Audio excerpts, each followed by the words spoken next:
इस हादसे के 5 महीने बाद ही एक दिन दानियाल काम पर जाते हुए सड़क दुर्घटना में चल बसा।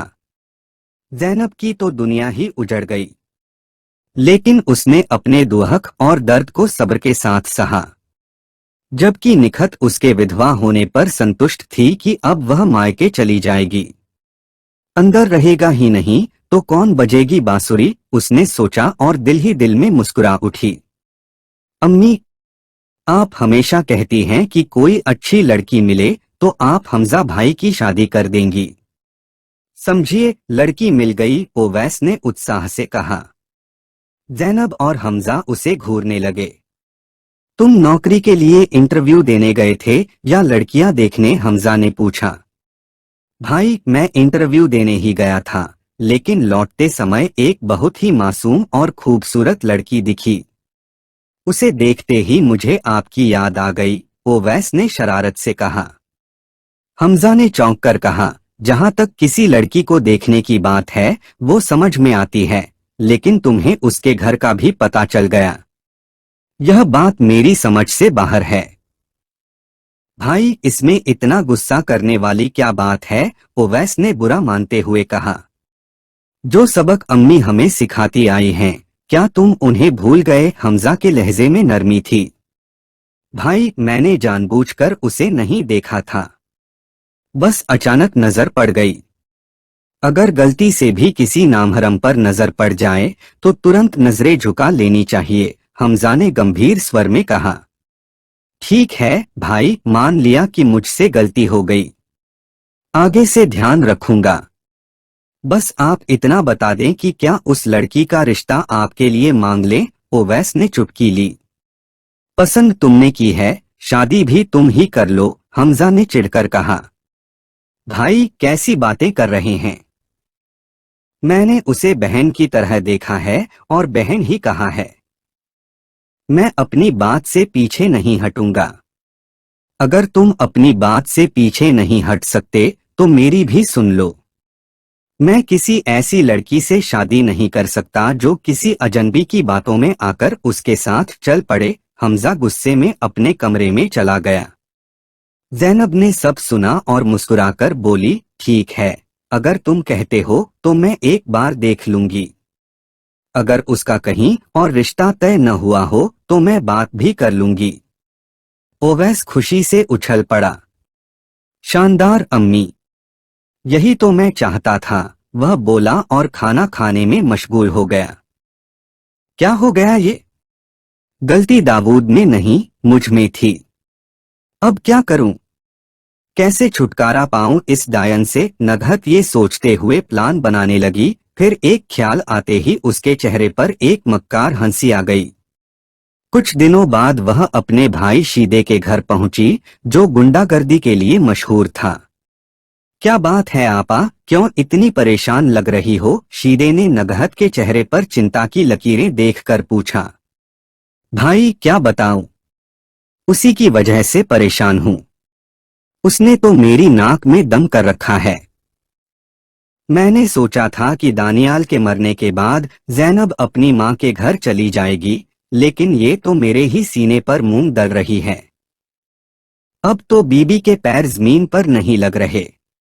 पहले ही उस मुए गड्डू की वजह से मेरी कोई अहमियत नहीं थी, अब तो दाऊद भी उसी के आगे पीछे घूमते रहते हैं। मुझे तो जैसे देखना ही पसंद नहीं।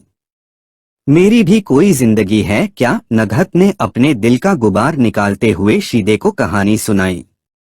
तो आपा, तुम क्या चाहती हो?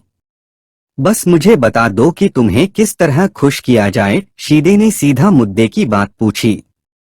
बस ज़ैनब का कांटा निकाल दो तो मैं खुश हो जाऊंगी, नगहत ने इधर उधर देखकर धीरे से कहा। ज़ैनब को रास्ते से हटाना कोई मुश्किल काम नहीं है, बस एक गोली की बात है, शीदे ने अपना पिस्तौल उठाते हुए कहा।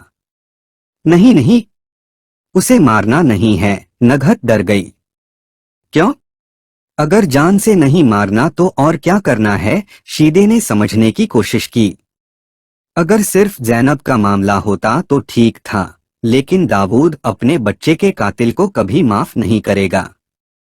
और अगर उसे पता चल गया कि मैंने तुम्हें ऐसा करने को कहा है तो वो हमारा ऐसा हाल करेगा कि हमारी लाशों को कोई पहचान भी नहीं पाएगा। नगहत ने धीरे धीरे पूरी बात समझाई।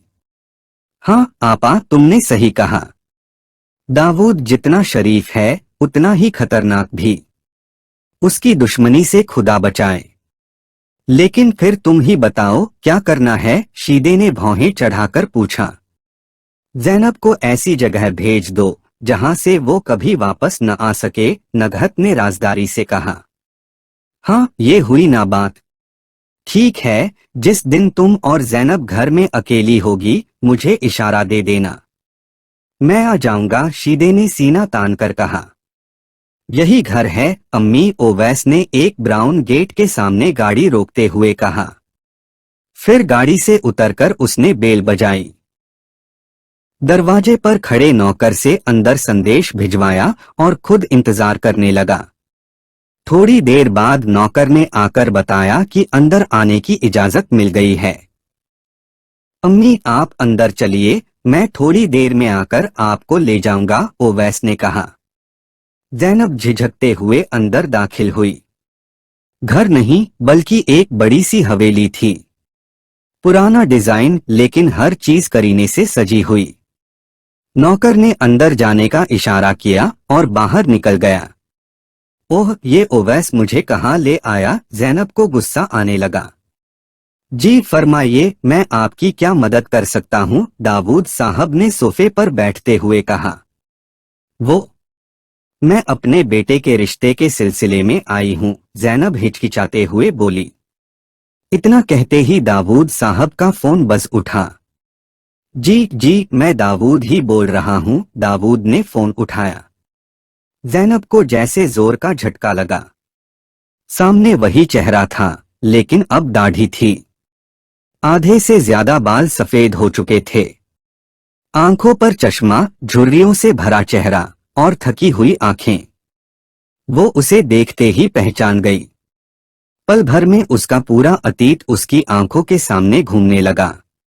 दाऊद ने फोन रखते ही उसकी तरफ देखा। पल भर में उसका पूरा अतीत उसकी आंखों के सामने घूमने लगा। दाऊद ने फोन रखते ही उसकी तरफ देखा। आप क्या कह रही थीं? उन्होंने पूछा। ज़ैनब कुछ बोलने में डर रही थी, फिर उसने सोचा, जब तकदीर ने सामना करवा ही दिया है तो डरने का कोई फायदा नहीं। क्या आप दाऊद हैं? नवेद अहमद और मैमुना बेगम के बेटे, दानियाल के बड़े भाई, नगहत के पति। उसने एक सांस में सारे सवाल पूछ लिए। जी, आप ठीक समझी। लेकिन आप ये सब क्यों पूछ रही हैं? मैं ज़ैनब हूँ। ज़ैनब की आंखों से आंसू बहने लगे। दाऊद को झटका लगा। ज़ैनी, तुम? वो सदमे में थे। ज़ैनी, तुम कहाँ चली गई थी मुझे छोड़कर? मैंने तुम्हें कहाँ नहीं ढूंढा, पूरा शहर छान मारा। मुझे बताओ तुम क्यों चली गई थी? दाऊद की आंखों से आंसू झरने लगे। बोलो ना ज़ैनब, बोलती क्यों नहीं? काफी देर रोने के बाद उन्होंने खुद को संभाला। अम्मी अब्बू? ज़ैनब ने रुक रुक कर पूछा। वो अब इस दुनिया में नहीं रहे।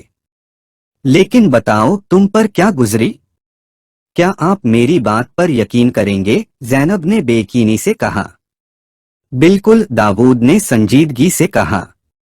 ज़ैनब ने कांपते लहजे में कहना शुरू किया। उस दिन मैं और नगहत बाजी घर में अकेले थे। थोड़ी ही देर में एक काली गाड़ी आकर गेट पर रुकी। उसमें से शीदा और उसके 2 आदमी उतरे। उन्होंने पिस्तौल तान दी और मुझे जबरदस्ती अपने साथ ले गए। मैंने बहुत हाथ पैर जोड़े, लेकिन किसी ने मेरी नहीं सुनी। क्या ये सब नगहत और शीदे का किया धरा था? दाऊद के चेहरे पर गुस्सा साफ दिख रहा था। अगर मुझे तब पता चल जाता तो मैं उन्हें खुद अपने हाथों से खत्म कर देता। और फिर दाऊद बेसब्री से बोले। मुझे 2 महीने तक एक कमरे में बंद रखा गया। फिर एक दिन आंखों पर पट्टी बांधकर किसी सुनसान जगह छोड़ दिया। जाते जाते उन्होंने धमकी दी कि अगर मैं वापस आई तो मार दी जाऊंगी, और अगर किसी तरह घर पहुंच भी गई तो दाऊद मुझे अपनाएगा नहीं। क्योंकि उसे यकीन दिला दिया गया था कि मैं किसी और के साथ भाग गई थी। ज़ैनब बोलते बोलते रो पड़ी। मैंने किसी को याद नहीं किया, ना आपको ना अम्मी अब्बू को, बस सबको भुला दिया। ज़ैनब, मेरी जिंदगी तबाह कर दी गई थी और मैं बेखबर था, दाऊद ने अफसोस से कहा।